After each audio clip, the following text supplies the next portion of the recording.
Un saludo cordial a todos los que se dan cita al estudio de la palabra de Yahweh, su servidor que les habla, el moré profesor Ahmed Nahawali, que los invita a este estudio. Vamos a abrir la Biblia en 1 Tesalonicenses 5:21. Examinarlo todo, retener lo bueno. Primero, tenemos que enseñar qué es el purgatorio y si creemos o no en esta doctrina. Y si los apóstoles como Pedro, Pablo, Juan se encuentran en el cielo, vamos a probar si esto es verdad o no. La doctrina del purgatorio es una doctrina única y esencial de la Iglesia Católica Romana y se basa en la enseñanza de que la salvación es un proceso gradual de santificación que comienza con el sacramento del bautismo cuando son muy chiquitos, son muy bebés, recién nacidos y continúa a lo largo de la vida y en la mayoría de los casos después de la muerte en el purgatorio. Esta doctrina católica del purgatorio consiste en 6 componentes: que el sacrificio de Yahshua nos libra solamente de la culpa de nuestros pecados y del castigo de muerte eterna. Segundo, para todos los pecados cometidos después del bautismo de bebé, el creyente tiene que hacer reparación por medio de las penitencias y las buenas obras. Tercero, antes de que un alma entre al cielo, tiene que ser purificada de todo pecado y satisfacer las demandas de la justicia divina. Cuarto, si la reparación y la purificación del alma no son completadas en esta vida presente, se pueden llevar a cabo después de morir en el purgatorio. Quinto, la Eucaristía, o sea la misa, es un sacrificio propiciatorio que puede asegurar el perdón de los pecados después que se bautizaron de bebé. Por lo tanto, si una misa conmemorativa se celebra en favor de un alma que ya está muerta, está en el purgatorio, esta reduce el castigo temporal de sus pecados y del alma. Y sexto, el Papa y su representante tienen el poder de perdonar pecados, es decir, exonerar a los pecadores arrepentidos de la obligación de hacer reparaciones por los pecados que hayan cometido. Y esto generalmente se hace y se otorga una indulgencia parcial o total o plenaria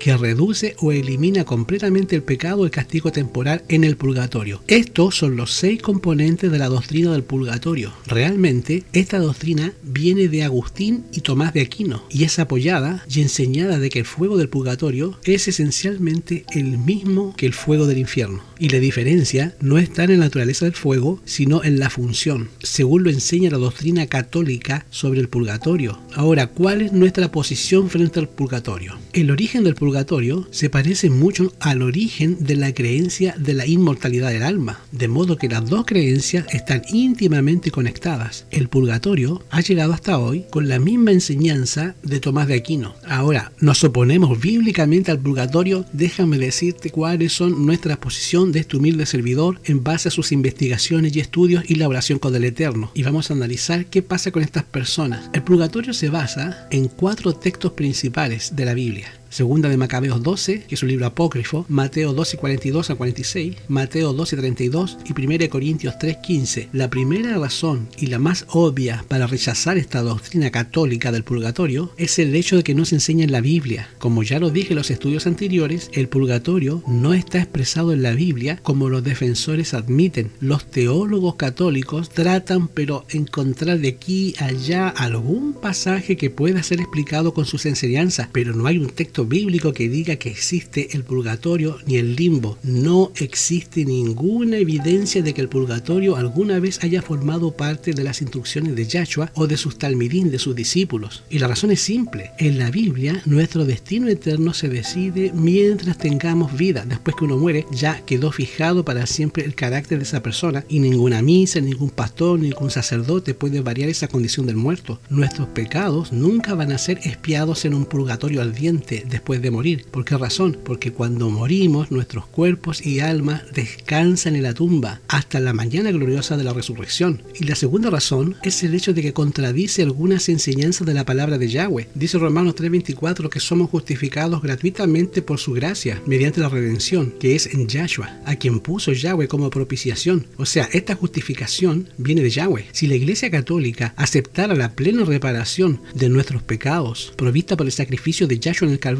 la doctrina del purgatorio se vendría abajo enseguida. Otro aspecto cuestionable de la doctrina del purgatorio es que niega la suficiencia de la sangre de Yahshua, que el sufrimiento de Yahshua en la cruz logró nuestra redención, nuestra salvación de una vez y para siempre, para todos. Porque con una sola ofrenda, dice la Escritura, hizo perfecto para siempre los santificados. Este texto prueba la naturaleza acabada y suficiente de la obra de Yahshua. Así que declarar que debemos de sufrir por nuestros pecados es el insulto máximo para el sacrificio de Yahshua. Yahshua. Ahora sí existe un purgatorio, pero no está después de nuestra muerte. Fue la muerte de Yahshua, porque habiendo efectuado la purificación de nuestros pecados por medio de sí mismo, se sentó a la diestra del Padre, según Hebreos 1:3. Es decir, la purificación de nuestros pecados fueron representados en la cruz hace 2000 años, y este es el único purgatorio que nosotros tendremos que sufrir alguna vez por nuestros pecados. ¿Cuál es? La muerte de Yahshua en el Calvario. Otro asunto, la doctrina del purgatorio es una derivación de que el alma es inmortal, que fue difundida en la idea cristiana a finales del siglo II, y el cuerpo es el caparazón temporal de la carne y hueso que aloja el alma, y que el alma es el componente no material inmortal que deja el cuerpo al morir y continúa viviendo conscientemente para siempre en el cielo, en el infierno o el purgatorio. La creencia en la supervivencia del alma fue lo que contribuyó a la doctrina del purgatorio, un lugar donde los muertos son purificados a sufrir el castigo temporal de sus pecados antes de ascender al paraíso. Nuestro estudio del alma, cuerpo, espíritu, tanto en el Antiguo Testamento como en el Nuevo Testamento, prueban que la Biblia es coherente al enseñar la unidad indisoluble de la naturaleza humana, donde el cuerpo, el alma y el espíritu representan diferentes aspectos de la misma persona y no diferentes sustancias que funcionan independiente una de la otra. Esta visión holística total de la naturaleza humana elimina la base para la creencia en la supervivencia del alma en el purgatorio, en el infierno o en el paraíso. Lamentablemente, la aceptación de esta creencia pagana de que el alma es inmortal ha condicionado la interpretación de la Biblia y ha dado surgimiento a una gran cantidad de doctrinas como el purgatorio, que no es bíblico,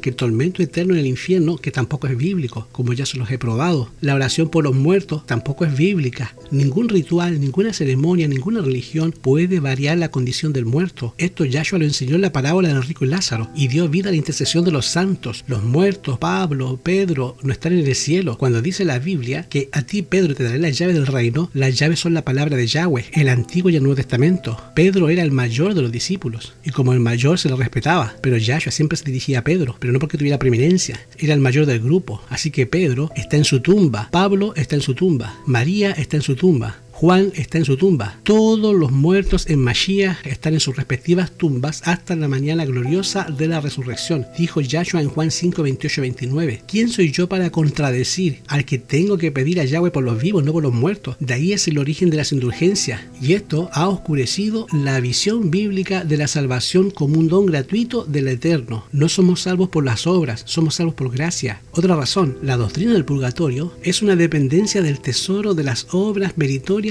administradas por el Papa y los sacerdotes, y según la teología católica, la Iglesia Católica administra su tesoro de los méritos de Yahshua ganado por los santos que hicieron buenas obras, que es lo necesario para salvación, y en vez de perder los méritos extras, Yahweh los deposita en un banco conocido como el tesoro de los méritos, dice la Iglesia Católica, y solamente pueden ser construidos por la Iglesia Católica y retirados de esto de la Iglesia Católica a través de los almas que van al purgatorio. Hermanos, la razón fundamental para rechazar la creencia en el tesoro de los méritos administrados por la Iglesia Católica es el mismo concepto de los méritos que aparecen en la inmortalidad del hombre. En la Biblia, la salvación no es merecida, se obtiene por gracia, porque por gracia soy salvo, dijo el apóstol Pablo, por medio de la fe. Y esto no es un don de vosotros, es un don de Yahweh, no por obra para que nadie se gloríe. Es decir, en la Biblia, los méritos y la gracia se excluyen mutuamente. Toda la idea de que uno puede comprar una indulgencia, la misma razón que suscitó la reacción de Lutero contra los abusos de la iglesia, dice Pedro, porque fuiste rescatados de vuestra vana manera de vivir, no con cosas corruptibles como oro o plata, sino con la sangre preciosa de Yahshua, como la de un cordero sin mancha y sin contaminación. Primera de Pedro 1, 18 y 19. ¿Y por qué se rechaza el purgatorio? Es la inconsistencia por la enseñanza católica de que el purgatorio se va a cerrar con la segunda venida de Yahshua. Ahora, cuando Yahshua viene y pague a cada uno según sus obras, ¿qué va a pasar con el purgatorio? Tiene que desaparecer, porque no puede seguir ardiendo eternamente. ¿Qué va a pasar con los millones de creyentes que mueran o que estén vivos cuando asciendan en gloria? Hermanos, el purgatorio no es necesario para los que están vivos cuando Yahshua venga. ¿Por qué debiera de ser necesario para los que vivieron mucho tiempo atrás de la venida de Mashiach? ¿Es que Yahweh tiene una doble norma de justicia que envía a algunos a vivir eternamente al purgatorio mientras que otros no? Estas contradicciones sin sentido pueden resolverse simplemente reconociendo que la muerte de Yahshua en el Calvario cubre las consecuencias temporales eternas de nuestros pecados. pecados. De manera que no hay necesidad de un purgatorio para pagar las consecuencias temporales de los pecados de nadie, porque Yahshua los pagó todos en la cruz. Ahora, en la teología católica, la salvación es ofrecida por la Iglesia y la Iglesia tiene la autoridad de perdonar pecados, pero a través de las misas conmemorativas. Por lo tanto, decir que debemos expiar nuestros pecados por medio del fuego expiatorio, del purgatorio, es negar la suficiencia de la muerte de Yahshua en el Calvario. Es decir, la doctrina del Calvario es contraria a todo lo que la Biblia dice sobre la salvación humana. Hermano, el mensaje tranquilizador es este: fuimos lavados por la sangre de Yahshua, 1 Corintios 6:12. No son las llamaradas del purgatorio las que limpian el pecado, sino que la sangre de Yahshua, que es su Hijo, que nos limpia de todo pecado. Yahweh nos bendiga y nos guarde. Suscríbase a este canal Ahmed Naharwadi, dele clic a la campanita, comparte estos estudios con sus familiares y amigos que son de mucha bendición y le ayudarán al crecimiento espiritual de todas esas personas que quizás son católicas y no han encontrado el camino correcto de la restauración. Que Yahweh les bendiga, que Yahweh les dé shalom.